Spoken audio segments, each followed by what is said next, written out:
둘째 아들이 아버지 상속분을 갖고서 나갔다가 들어왔죠. 그 둘째 아들에 대해서 어떻게 생각하세요? 나도 나갔다가 들어오면 받을 수 있나? 그러니까 둘째 아들을 보면은 느낌이 어때요? 왜? 왜 나갔을까? 큰아들은 큰아들 바보 같아요. 음, 열심히 일만 하다가 음. 아무것도 못 받고 그런 생각 당연히 들 것 같아요. 왜 나는 안 줘요? 본인은 큰아들 쪽이에요, 둘째 아들 쪽이에요? 저 모르겠어요. 지금 큰아들 같을 때도 있고 둘째 아들 같을 때도 있고. 저는 큰아들 쪽. 큰아들 쪽. 예, 큰아들 쪽인 것 같아요. 대개의 본당 신부들이 큰아들 쪽이에요. 예, 예. 나는 둘째 아들 쪽에 있거든. 이렇게 하고 싶은 걸 정말 많이 했는데 네. 가톨릭 교회에서는 어떤 생각을 갖고 있었냐면 그 복음서의 그 부분의 소제목을 내가 어렸을 때 본 성경에는 방탕한 아들이라고 소제목이. 그 다음에 바뀌었는데 집 나간 아들이라고 그랬어.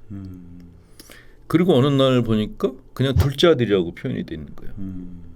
그러니까 그 성경을 쓰는 사람들의 컴플렉스가 반영이 된 거예요. 큰아들 컴플렉스를 가진 사람이 성경을 쓰면은 둘째가 괘씸한 거예요. 그래서 방탕한 아들이라고 표현했어. 근데 그런 큰아들 컴플렉스가 가톨릭 교회의 기본 컴플렉스예요. 그러니까 나는 기도도 다 하고 모든 걸 다 희생하는데 누리는데 저는 못 누리는데 쟤만 누리고 그런 이제 부러움 같은 거를 갖고 있는 게 가톨릭 교회가 아주 큰 컴플렉스인데 그러니까 둘째 아들은 심리학적 관점에서 보면 둘째 아들이 건강하다고 봐요.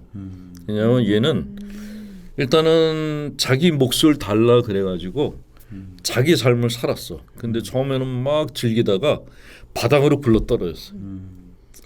근데 얘가 건강한 게 바닥으로 굴러떨어져서 돼지가 먹는 그 음식을 같이 먹다가 어느 날 내가 아버지한테 가야겠다. 아버지가 널 어떻게 할지 그거는 생각 안 한 거예요.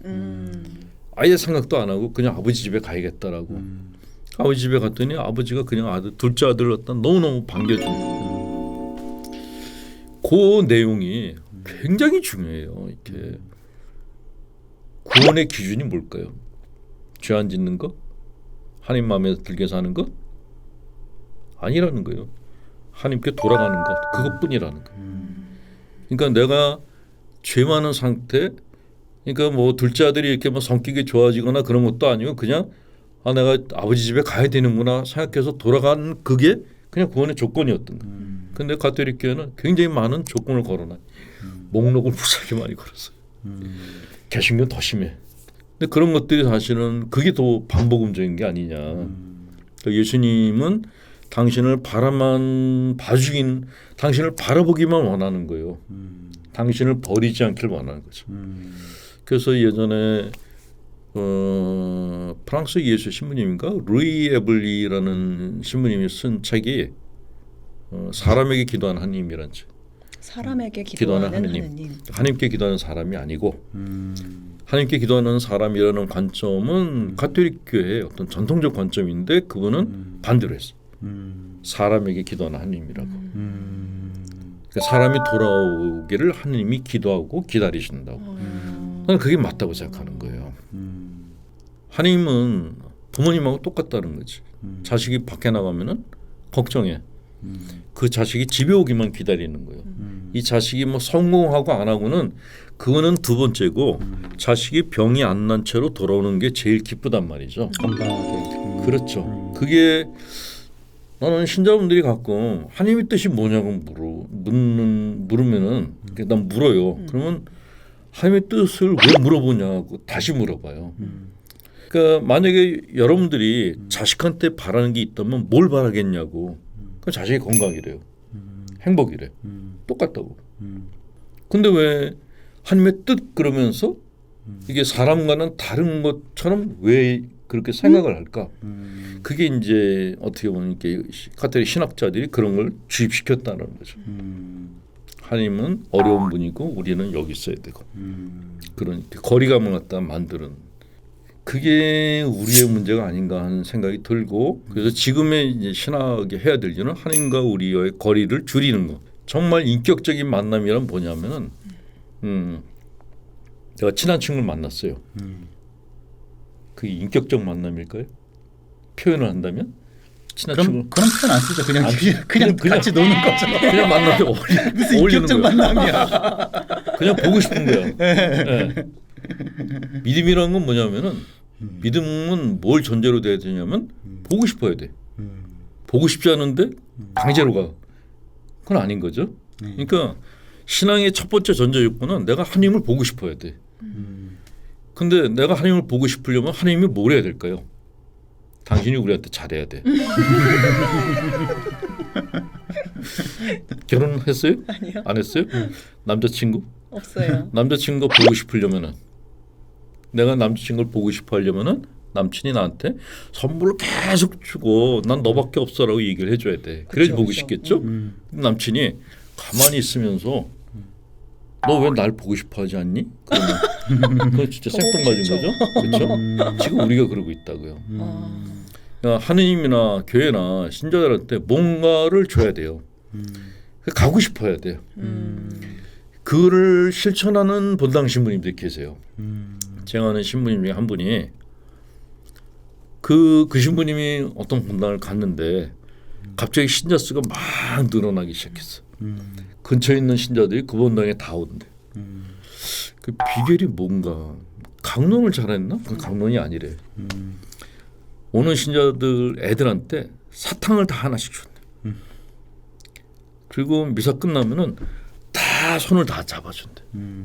기도해달라고 머리 내밀면 다 안수해준대. 본당 신부하고 보좌 신부가 다 똑같이. 서비스를 잘 해주시는 거네요. 그렇죠. 그러니까 서비스라는 게 뭐냐면 서브하다라는 봉사하다라는 뜻이거든요. 그러니까 우리는 사실 주님의 종 그러면 서번트잖아요. 종이란 뜻이 서비스를 하는 사람이란 뜻이에요. 근데 서비스를 안 하는 거예요.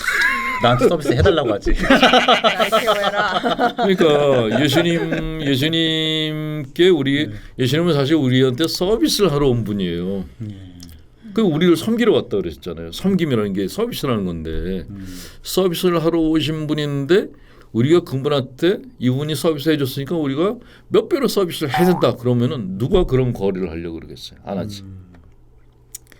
그러니까 지금은 뭔가 이렇게 하나님과 우리의 관계에 대해서 다시 재정리할 때가 되지 않았나 그런 생각이 들고 그러니까 너무 하나님을 갖다 이렇게 신격화하면서 우리를 갖다 이렇게 격화시키는 이런 신학 사상은 이제 바뀔 때가 됐다. 수평적 관계로 가야 되고 그냥 보고 싶어야 돼. 그러니까 어떤 예전에 어떤 주교님이 그런 얘기했어요. 이 이분이 이제 교구장에서 은퇴한 다음에 요새 뭐 하시냐 그랬더니 그 당신 사제관에 조배실을 하나 만들어놨는데 수시로 드나든대요. 그래서 왜 그렇게 자주 가시냐 했더니 보고 싶어서. 그게 신앙이라고 생각돼요. 그러니까 남녀간에도 보고 싶으면은 계속 카톡 보내고 통화하고 그러잖아요. 시간이 안 돼도 없는 시간 막 내서라도 그래서 가죠. 그게 기도예요. 그게 기도예요. 내가 저 양반하고 보고 싶어서 말하고 싶어서 뭔가 메시지를 보내는 게 그게 기도거든요. 근데 이걸 막 시간을 정해놓고 몇 시간 해야 되고 내용은 어때야 되고 만약에 내가 남자친구하고 이렇게 대화를 하려고 그랬는데 엄마가 대화를 갖고 와가지고 너 이대로 얘기해 그러면 너무 싫어요. 그렇죠. 근데 우린 그러고 있어요. 기도문 있잖아요.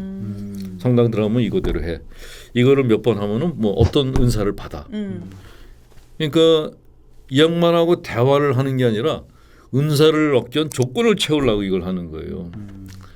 그러니까 이건 아니다. 그러면 정말 그 신부님들 얘기처럼 인격적인 만남이 안 되는 거예요. 그냥 보고 싶어서 들어가서 내가 하고 싶은 말을 다 해야죠. 그냥 만나는 거죠. 이게 선행이 돼야지 그다음에 이분에 대한 믿음이 생기고 이분을 통해서 희망도 생기고 소위 삼덕이라는 게 그래서 생기는 건데 가장 기본적인 게 안 돼 있으니까 일단은 어렵고 만나면 불편하고 오래 있으면 힘든 분으로 자꾸 부각을 시키니까 이게 내가 왜 이러지 하면서 근데 거리는 점점 더 멀어지고 하는 부작용이 발생한다는 거죠. 죄책감 느끼고 거기에 또 거기다 죄책감까지 넣는 거예요. 뭐 미사 빠지면 고해성사 보라고. 더 멀어지게 만드는. 남자친구 안 만났다고 고해성사 보라 그러면 예, 그 왜 이렇게 미사를 빠졌을 때는 왜 미사를 안 나왔어가 아니라 미사를 안 나오고 싶은 그 마음이 어떤 건지를 이해해 줘야 된다. 그래야지 나오죠. 윤리적으로 보지 말고 이해하려고 해야죠. 공감하고. 예수님은 그거를 잘하셨던 분이에요. 공감을 잘하셨던 분인데 우리가 윤리적으로 판단을 해요. 그 어떤 때는 교회가 바리사이화 됐다 그런 느낌이 드는 거예요.